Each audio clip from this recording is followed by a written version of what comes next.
Hello, ladies and gentlemen, and welcome back to Honor Radio. And so, man, I got to tell you, I am so excited about this particular show because, man, I've got my good friend, the guy that was there when we started the Honor Group.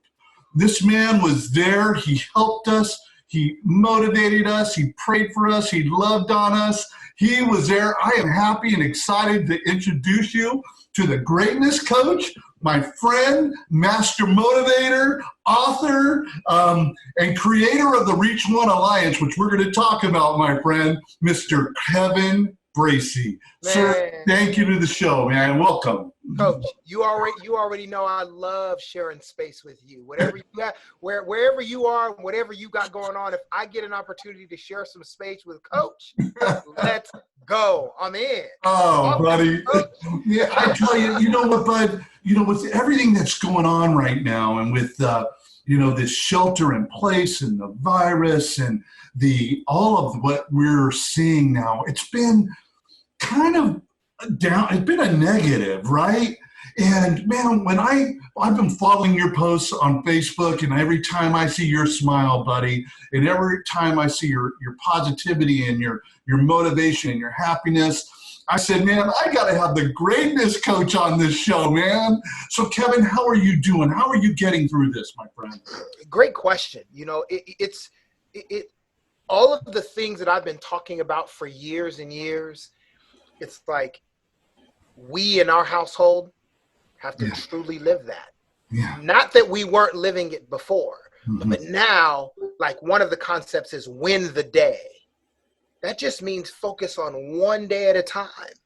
We can't think about tomorrow because tomorrow is uncertain. We don't know what tomorrow is going to bring. We don't know what next month's going to bring. We don't know what next year is going to bring. So we got to focus in the day. So for me and my family, we're focusing, staying in the moment. We're doing the best that we can. My wife has a text that she put together just with our family that every day we wake up, we got to text 3 things that we're grateful for.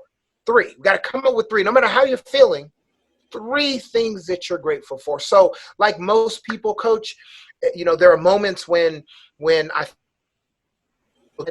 moments when there's a moment of hopelessness, and then it switches to, you know, I feel we got a promising future and we're going to come out stronger after this. So it's an up and down roller coaster, but I do the best that I possibly can to stay in the space of gratitude with my family, with our loved ones, and just praying for the world, praying for people who don't have a roof overhead, people who don't have running water, people who don't have clothes. So we may feel some kind of way about this, but gratefully, we have a roof overhead. We do have food in the refrigerator. We do have, running water. So that gives me joy, but it also makes me sad that there are people that don't have that.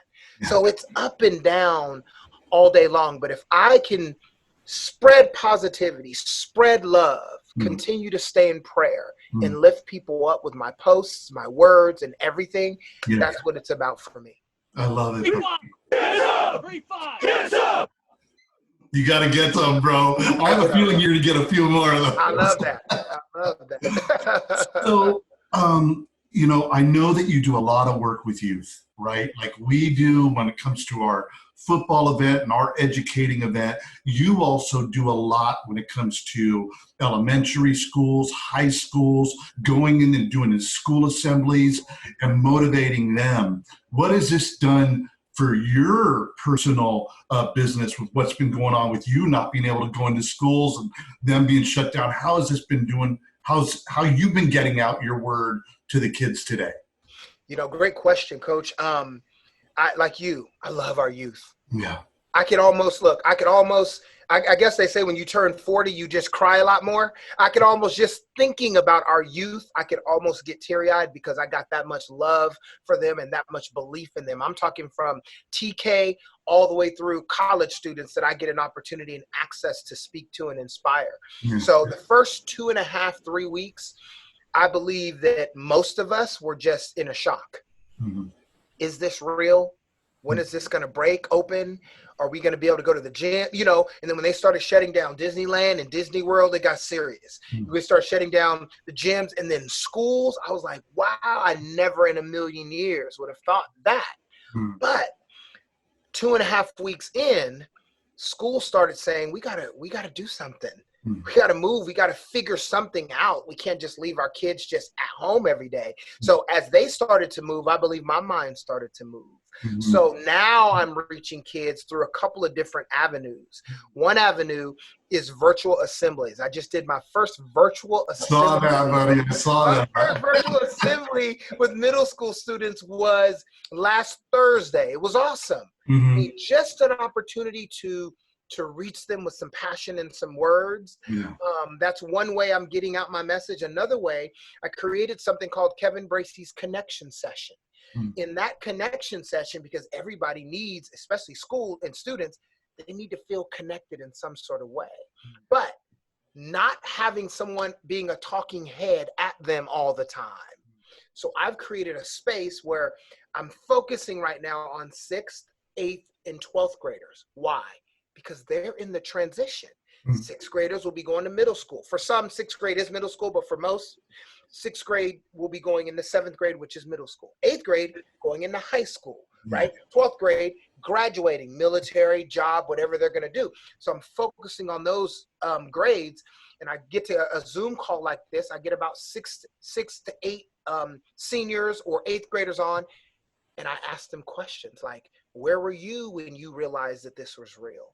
What's going on? Giving them a space, a virtual space to connect, to talk. Not to listen, to talk and listen to each other. And then take that piece, and I'm posting it out to their schools and their districts so that other students can see, okay, other students are going through the same thing.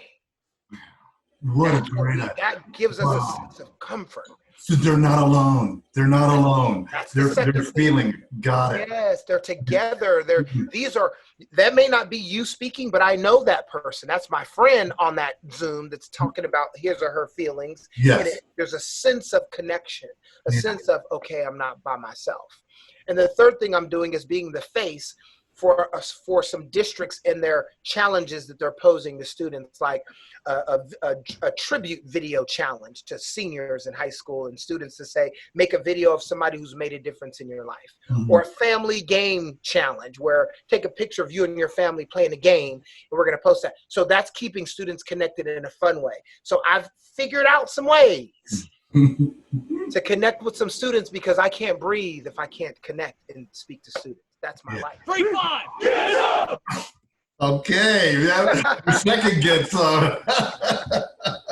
no, that's beautiful, buddy. What are you hearing from the kids in this session that I saw you post the other day? What is your takeaway right now? Because I think those were 12th graders you had on, right? Yes, 12th and then 8th. Yes. Okay, so what did you take away from that? What did you? Wow, I took away from that. One of the things is, one of my questions was, if you could choose social media or face-to-face, because I know what they would choose a month ago. So you skipped for a second there, our internet, but give those two items. It was a question. If you could pick between social media and face-to-face right now, which one would you choose? A month ago, we know the answer. Yeah. But today, every 8th grader said face-to-face. Yeah. Every senior said face-to-face. What were some of the things you were taking for granted was one of my questions. My teachers, going outside and just playing, going to class. Like they were saying, at first it was like, I don't like school. I used to say, I hate school, but I was taking it for granted, getting up every day and being able to go and mingle with my friends and struggle in that history class or that math class. I would love to be doing that now. So they're getting some very important perspective in all of this that's going on. So I heard a bunch of teenagers and preteens who are excited to be able to express themselves. And all I was doing was facilitating the conversation. I was getting some young people who are sad because they've had an idea of what they wanted their senior year to be, senior trip, senior ball, all the stuff, and it's gone. So there's an undercurrent of sadness with the 8th graders and with the 12th graders because they had an idea of what their last year in that space and that grade was going to be like, and it's not going to be there. You know, what an amazing lesson that we're obtaining through all this when it comes to the power of relationships, right? The power of people, the power of that personal connection. I mean, hey man, you and I are a lot alike, bro. We're huggers, we're lovers, right? You know, we're all that. And man, I'm missing it. I'm missing it. Even when people are walking up the street, which by the way, I see more people and more neighbors walking up the street than I've ever seen before, right? But I mean, it just seems like people, when they see you, they're more engaging, even though they're keeping their distance, right? But they're more, hi, how are you? More engaging. I talked about this the other day when my wife and I were walking by the river. I believe that when we come out of this, we're really going to understand the power of people and the power of relationships more than ever. We need each other. We need each other, my friend. We need each other. So, man, buddy, you do a lot of speaking. You're an amazing speaker. You're an amazing motivator. I got fans, friends. If you ever get a chance to get a good quality motivational speaker that's going to get your business, your kids, your anything going, it is Kevin Bracy, man. And let me tell you something right now. I'm happy to have him on the show. Buddy, what's your plan right now as you look towards the future? What is your plan as we slowly start to come out of this and get back into some sort of sense of normal? Right. You know, for me, I'm going to continue to thank God for a roof over my head, just the things that sometimes we take for granted, for running water, for carpet on my floors, for, a car to drive. Me and my wife will be married 22 years this year. I'm grateful. I'm going to continue. My daughter's growing up. She's 26. My son is 18. So continue to live in gratitude every day and not let that when the world, when we open back up and things are normal, I guess, or a new normal, I'm not going to allow that gratitude that I'm feeling daily to slip away. I was doing it already, but now it's at a whole different level because of what we're going through or growing through. So what I'm going to do is continue to stay focused in the day. And right now I have multiple Zoom meetings set up with multiple school districts who now want the products that I'm putting out there, a virtual assembly, a connection session, or to be the face for some of their challenges for their schools. So I'm going to lock in my way, the new way of doing business for speakers, which is virtually. I'm going to lock that system in just in case once we open up, we come back to, who knows? Yeah. So I'm going to lock that down because I wasn't doing very much online, except for I just launched my First Step for Speakers online course, so speakers can learn how to speak. Right. But so this, I don't want to say it was a blessing because I can't say blessing because so many people have died to me. Yeah. It just feels funny saying this whole thing was a blessing. Yeah. Because there's so many deaths. But to learn a new way of doing business virtually was a blessing for me. Right. So I'm going to lock this down. And as soon as things open up, I know what's going to happen. And I'm grateful that I'll get a deluge of calls from companies, organizations, teams, schools to say, we're back in session and we need that energy. We need you to come back and get us where we need to be. So I know that's going to happen once we open back up. But for now, Coach, I'm going to take it a day at a time. I'm not going to plan too far out because I trust that He has a plan because 2.5 weeks ago, I wasn't doing virtual assemblies. Now we're getting calls like crazy. So yeah. I'm just going to take it a day at a time. Well, we'll help you with that, Kevin. We'll make sure at the end of this podcast that they know how to reach you and how to connect with you, okay? Because, thank you, sir. We do touch people around the nation, so I'll make sure that we do that. Hey, you touched on your daughter. She's a dancer, right? And she's been dancing with some big name stars, celebrities out of LA. How is she dealing with this? My daughter is she had a dream to be a dancer, and from when I was putting her in her car seat, coach, I'd put her in her car seat and she'd be dancing, and I'd say, babe, you have to be still so I can buckle the car seat, and she'd keep dancing, and I learned you have to turn the music off. If you don't turn the music off, she's gonna dance. So I knew it was in her blood. She grew and grew, elementary, middle, high school, graduated from high school, wanted to move to Los Angeles because she says, Daddy, I'm gonna be a star. I said, baby, you're already a star. You're daddy's star. She's like, no, Dad, I want to be a star. She moves to LA, and look, coach, she went to audition after audition after audition after audition after audition for 3 years and 3 months. If there's any young people listening right now, you can live out your dreams. 3 years and 3 months, she got all no's. Not one yes on a commercial, not one yes for a tour, not one yes for anything for 3 years and 3 months. Now in Hollywood, that's normal, but many quit and changed directions. She kept going and she got one yes. And her one yes was on tour with Beyonce. Wow. Beyonce around the world, the floodgates opened up, the Oscars and the Grammys and Drake. She's done 75 shows around the world with the rapper Drake. Now she's about to release some music. So she's 26 and she's in the middle of chasing her dream. So how is she dealing with this? She's had a tough time slowing herself down living in LA in the fast world. But I'm watching her grow. Yeah. She's a little bit more. Last night I said, how you doing? I don't like the sound of your voice. She goes, you know what, Dad, right now I'm just chill. I'm not up too high. I'm not up too low. I'm just chill. She said, I'm in Zen mode. I said, okay, baby. So she's learning how to calm herself. Yes. And allow this to be what it is and figure out ways to better herself while this is going on, because you can't do much. Outside of, recording and doing all the stuff she was doing, she can't do that right now. So she's bettering herself in this space, and I'm proud of that. Every time I see you post something about her, I just smile. It's just, I love what, how she persevered. She overcame those 3 years, right? Hey. And now she's on top of the world. Tell us about your little boy, the famous Kobe J. Famous Kobe J. He's doing good, man. He's doing good. He's he's the one that we're really focusing on protecting, because he cannot even see every flu season. This is kind of how we operate anyway because of Kobe. Because if he gets a temperature, we don't get to the luxury of saying, okay, how do we break his temp? We have to go to the hospital. That's with or without COVID-19. Because he was born with a rare autoimmune disease. He's had 14 major surgeries on his tummy in 18 years of his life.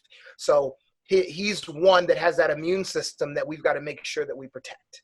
But today, he's doing great. We haven't gotten any sniffles or any symptoms. So we're grateful today. Remember, we're winning the day. We're grateful today. Awesome, buddy. Awesome. So, Come on, get up! Well, I don't think any guest has ever gotten 3 gets on. You got it. You got it, buddy.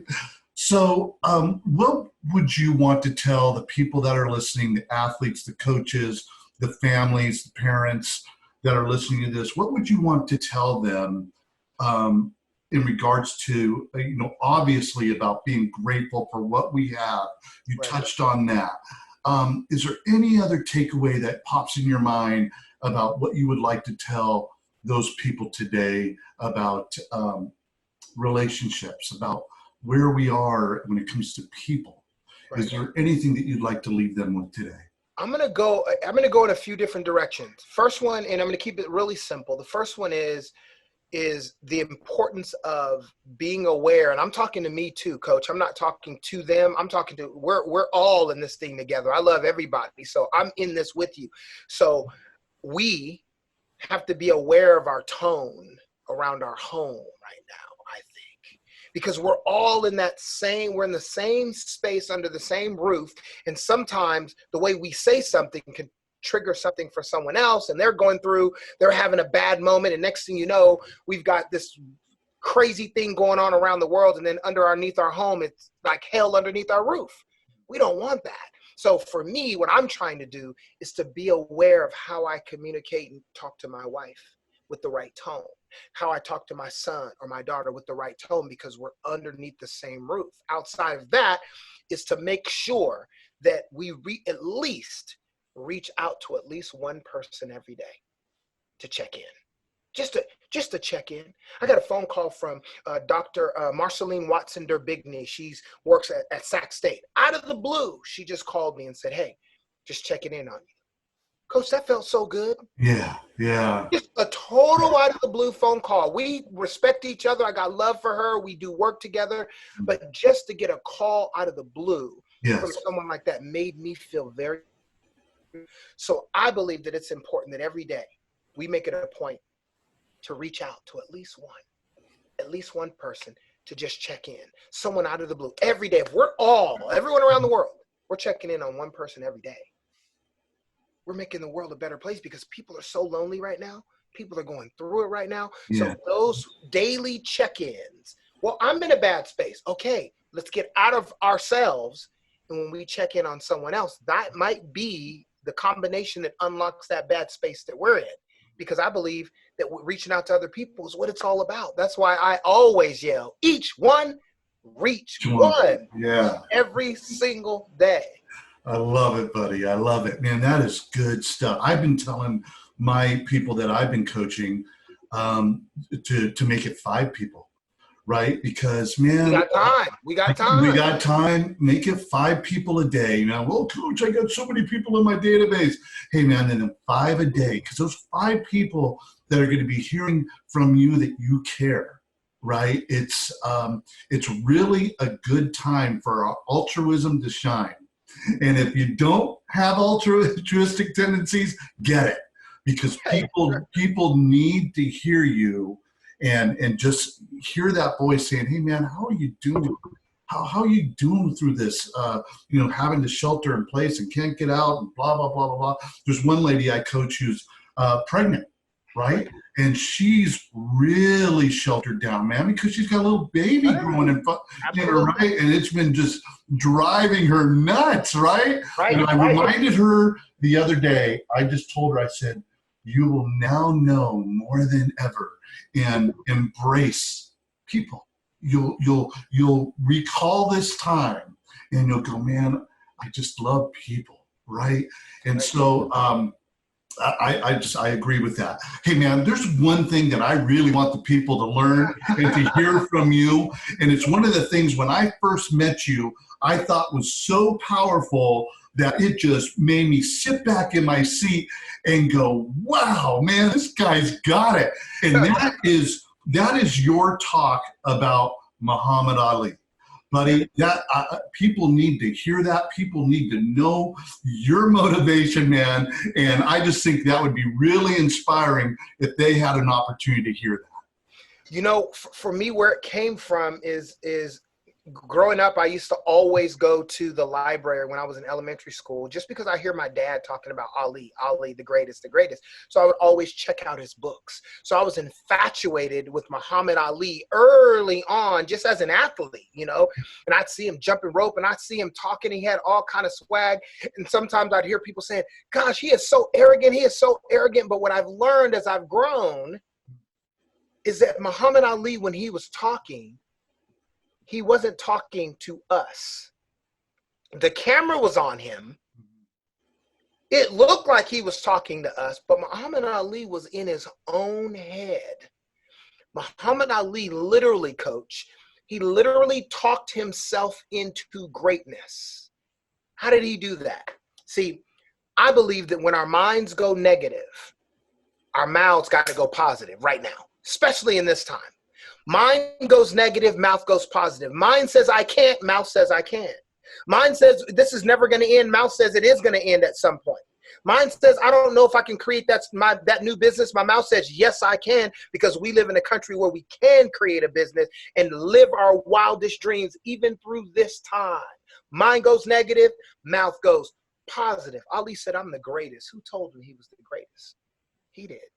Muhammad Ali said, I'm pretty. Who told him he was pretty, coach? He did. Muhammad Ali said, I shook up the world.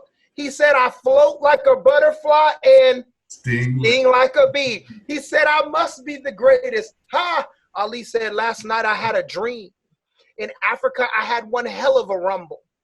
I had to whoop Tarzan's behind first for claiming to be the king of the jungle. For this fight, I've wrestled with alligators. I've tussled with a whale. I done handcuffed lightning and throw thunder in jail. You know I'm bad. I've murdered a rock. I've injured a stone. I've hospitalized a brick.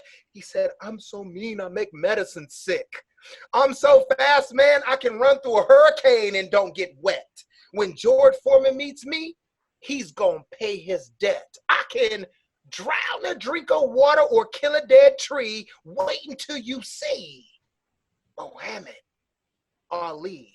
He talked himself into greatness so that he would not give mental repetition to the possibility of failure, doubt, or defeat. Let me say it again, coach.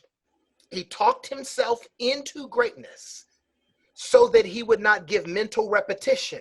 I'm not good enough. I'm not fast enough. I'm not smart enough. I don't know if I can win. I'm a little bit, all those repetitious thoughts that go through our heads. He didn't want to give mental repetition to the possibility of failure, doubt, or defeat. So when his mind went negative, his mouth went positive. When his mind went negative about Sonny Liston, his mouth went positive. Sonny Liston might be great, but I'm going to get him in 8. If he want to go to heaven, and if he want a worser fix, I'm going to get him in 6. If he keep talking that jive, he's going to sleep in 5. If he keep knocking at the door, I'm going to get him in 4. If he keep talking mess about me, I'm going to knock him out in 3. If he want to do it in 2, I'm putting him to sleep in 2. And if he want to run, I'm going to knock him out in 1. If he don't want to fight, he better not show up that night. He talked himself into greatness so that he would not give mental repetition to the possibility of failure, doubt, or defeat. Mind goes negative, mouth goes positive. Kevin, I cannot thank you enough, my friend, for being on Honor Radio. I value your friendship. I value your love. I value your family. I just think that the Lord has blessed you. And I see greatness coming to you, so much more, buddy. I really do. And thank you for being on Honor Radio. I don't know if Rick, our producer, wants to say anything. Rick, do you have anything you want to say to Kevin? No, Kevin, I got to tell you, buddy, it's great to see you. I miss you. And it's something that it's really true when you rekindle things virtually, and you do take you take so much for granted, and now we have time to reflect and just time for Genesis to move on. I mean, Easter is behind us, and what's in front of us? Well, what's in front of us is going to be special. We just have to make the best of it. Yes, sir. I love you guys. And I love you, Kevin. Thank you so much. Thank you for being on Honor Radio, man. And best of wishes to you. Brace yourself. Brace yourself. Let's go, coach. I love y'all, man. Have a great day. And you just started my day off awesome. I'm excited. So good to see you. Love you, Rick. Love you, coach. We'll be in touch, okay? All right. 3-5. Get up. Let's go.